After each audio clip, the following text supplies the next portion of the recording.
Gather around. It's time for the show to begin. Ladies and gentlemen, this is... Hey everyone, my name is Jason. Hi friends, it's Desiree Josen. All right, there were so many matches this year that were just too much. So this won't be a shocker because we've had a handful of really awesome matches that we just can't stop talking about. How many times have these guys fought? Like it's been quite a bit. I've been saying this all year. They're just so great to watch. We saw the heel turn coming, and then when it happened, nice and bloody, both dramatic and beautiful. You are now entering the ring with Chutes and Ladders podcast. Here are your hosts, Desiree and Jason. Chutes and Ladders, AEW quarterly check-in. What's going on, everyone? My name is Jason. Hi, friends. It's Desiree Josen. All right, we're going to do a recap of Q1 of AEW. What are your initial thoughts, Des? I'm excited to talk about some new things that are happening with us, and we'll see how this goes with AEW. I'll just say it like that. Very indifferent. All right, and first and foremost, we have a special announcement. So typically in the past, we've always had AEW episodes recorded for every Wednesday. We've always said we're going to shoot from the hip on Chutes and Ladders. This product really hasn't been that good. So we are no longer necessarily going to dedicate a specific episode per week.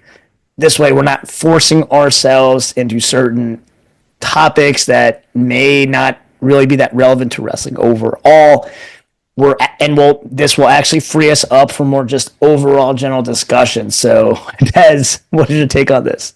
Yeah, so I was really rooting for AEW, and I have a lot of hope, and I still think they can turn it around. But at this point, it's like we are pulling teeth and forcing ourselves to watch a product that we're not as excited about. So we much rather be very transparent and be upfront and say we are wrestling fans for not just WWE, but for other promotions too. But until it's necessary, then we will continue to talk about what we enjoy and what is currently, on our radar. So no disrespect, we're still going to cover things, but it's not our priority right now. Absolutely. And I just want to be fully transparent about that as well. We're not abandoning AEW by any means. We're still obviously going to recap PLEs and major storylines, but we're just going to make it more inclusive overall. And rolling into that, current storylines are just falling flat. Jon Moxley, let's start off with him.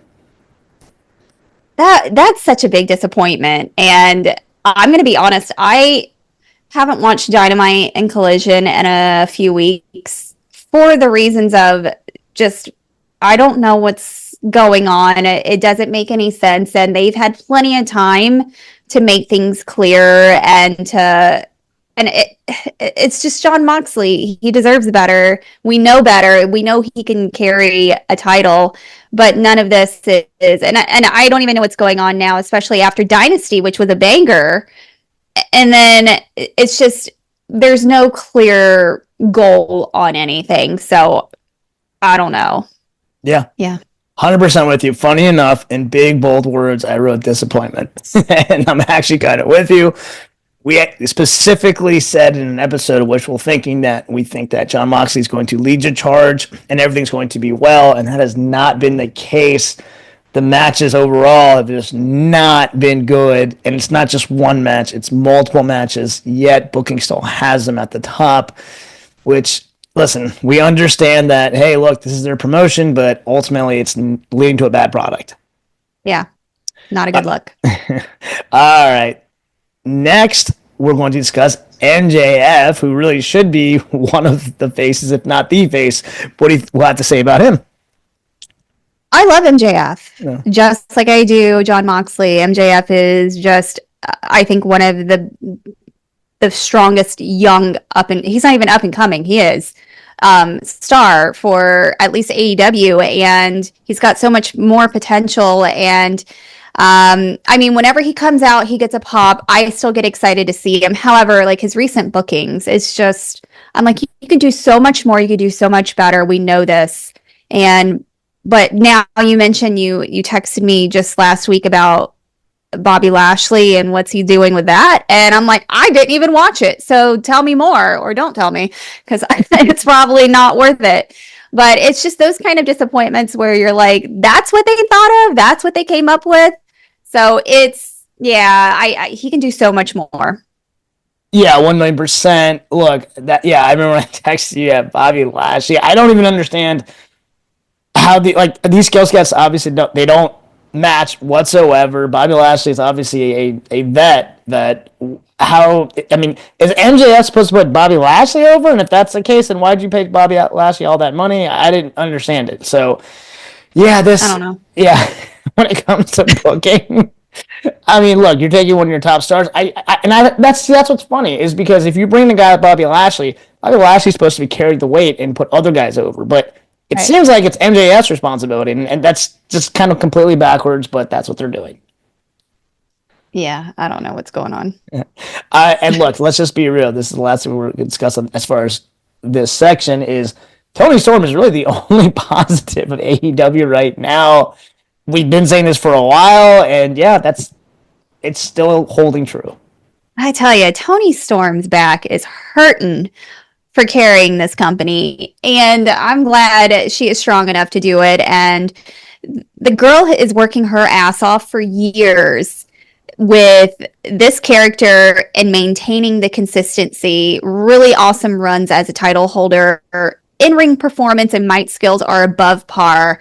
And even with Mariah May, these two are powerhouses too. So it's like these two are the reason why I still watch AEW is so I can get a little taste of that. And then I'm like, okay, well, I'm done kind of thing. So. Yeah.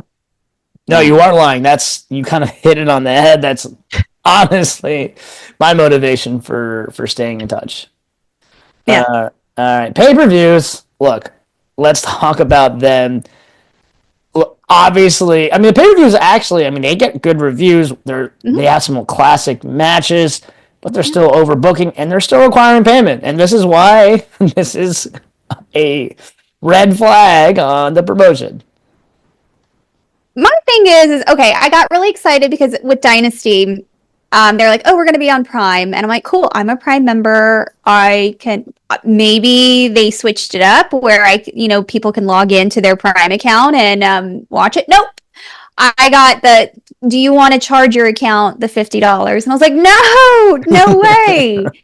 I appreciate that they are trying to stack multiple, matches to get your money's worth. Don't do that. It takes away from the quality.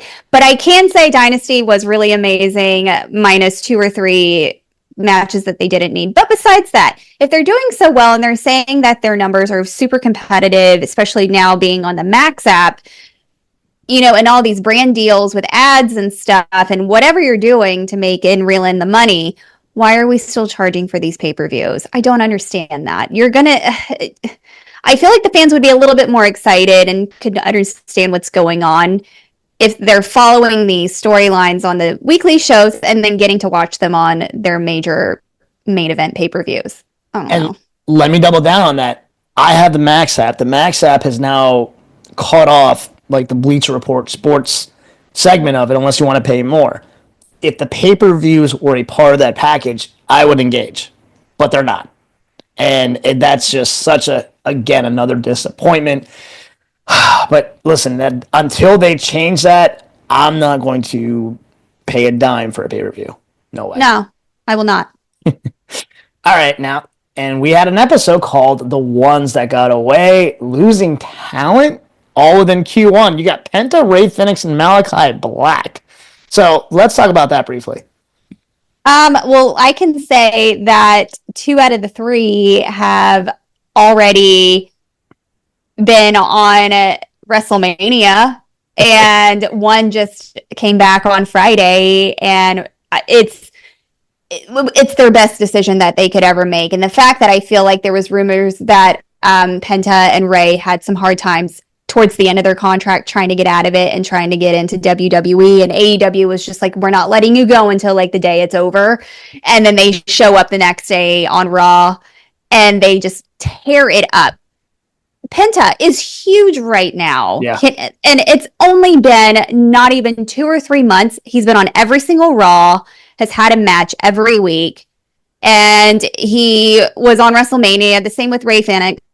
The same thing. Yeah, it was like a one-off that he got that, but the fact that he got to go on that, amazing. And I'm so excited to see what Malachi, or should I say Aleister Black, is going to do now.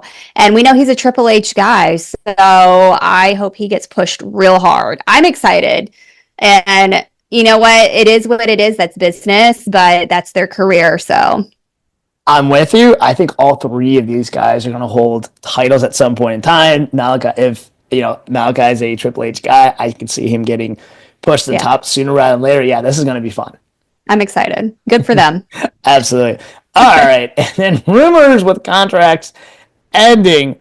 Most importantly, Mariah May. Wow. If this goes down and her contract ends and she's out, you want to talk about a serious blow to AEW. Hell yeah.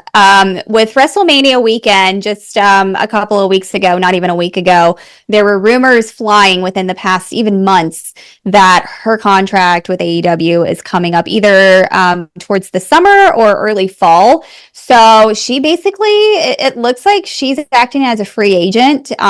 She has been, I know she lives in Orlando, which is where the Performance Center for NXT is, but she is training at Flatbacks, which is, where a lot of them do go to train and tighten up their skills. So I'm sure she's making some really great connections there. On top of her being at the convention for WrestleMania, and I'm sure she met with some people there, but if we can get our hands on Mariah May in WWE, not even NXT, the girl will be on fire. The woman is beautiful, so talented, so sassy, and just now getting started and just elevating. And I would love to see her with like Tiffany Stratton. Oh, yes. You took it. Word right out of my mouth. 1,000%. And Mariah, I think they'll just elevate to the main roster ASAP, and I could see her winning Money in the Bank or something kind of wild, but it would be well deserved. I'm all for it. But yeah, it kind of sounds like, Mariah May's time has come to an end in AEW, and if that's the case, I don't know where AEW goes. Girl, do it. I have one final thing about who may... Okay, I read in 2 articles over the weekend, and I hope it's true.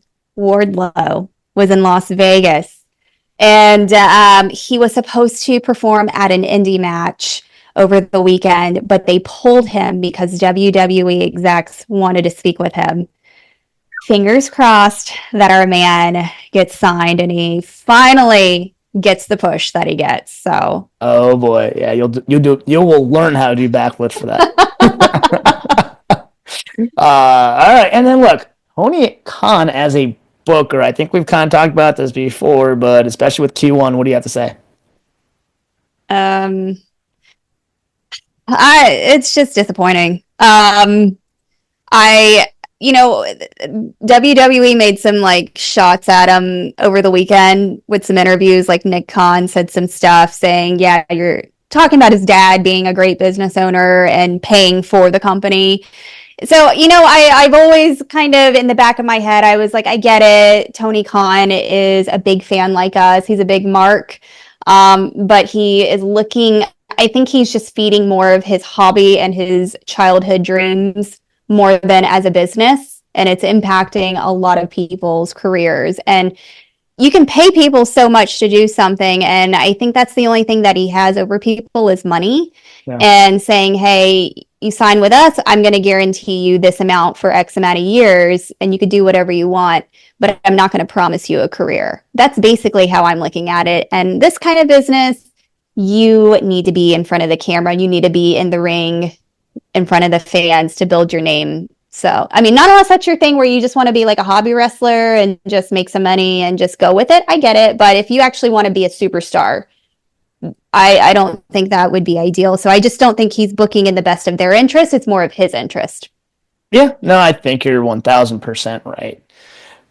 And rolling into our final topic, do we see AEW running another 5 years? If he's got the money. I just say, as long as he's making money or somehow funding his project at this point, yes. Is it going to be a reputable company? I don't know. And I don't like speaking badly of it because I do enjoy it. And I know there are people that take it very seriously there, but I don't know. That's a really hard, I don't know. All right, I'm going to say no.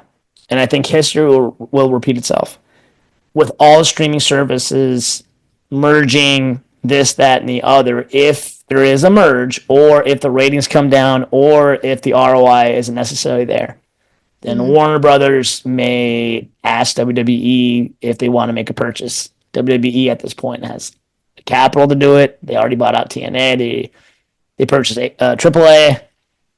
I really don't see AEW another 5 years. Do you think they would absorb AEW? I think so. Because at that point, you get to absorb some of the best, you get to absorb, obviously, their library, some of their best talent. Look, MJF, you think about MJF and Swerve and Ospreay and all these guys flipping over. I mean, like, they'll actually make it fun. And could you see MJF versus LA Knight on the mic? Oh my gosh, yeah. Right. Yeah. And look, the thing is, we kind of talked about this in other episodes, but part of what makes wrestling is depth. During the Attitude Era, they had so many wrestlers on their roster that they had no shortage of storylines whatsoever or stars. Yeah. AEW is not that at all.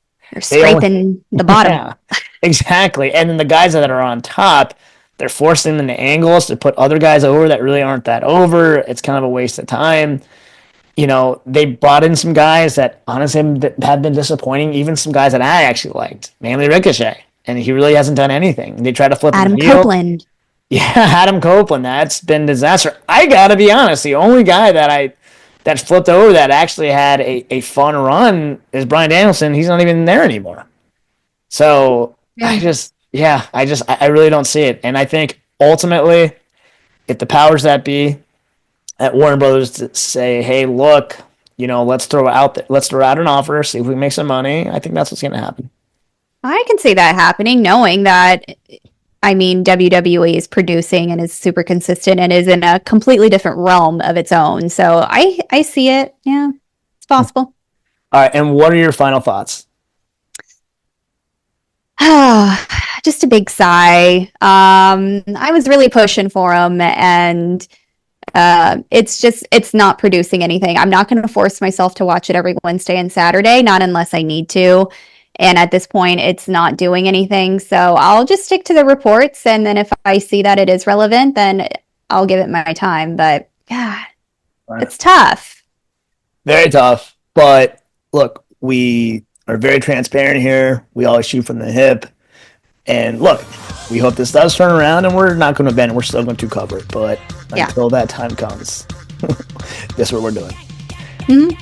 Okay, that actually wraps up this episode. What are your thoughts on the state of AEW in Q1 or overall? Please DM us at the Shoots and Ladders. Like always, please like, share, and subscribe, both on YouTube and Spotify. Once again, my name is Jason. I'm Desiree Josen. All right, until next time, have a blessed and a blessed week. Bye, friends. This has been Shoots and Ladders. Follow us for more content.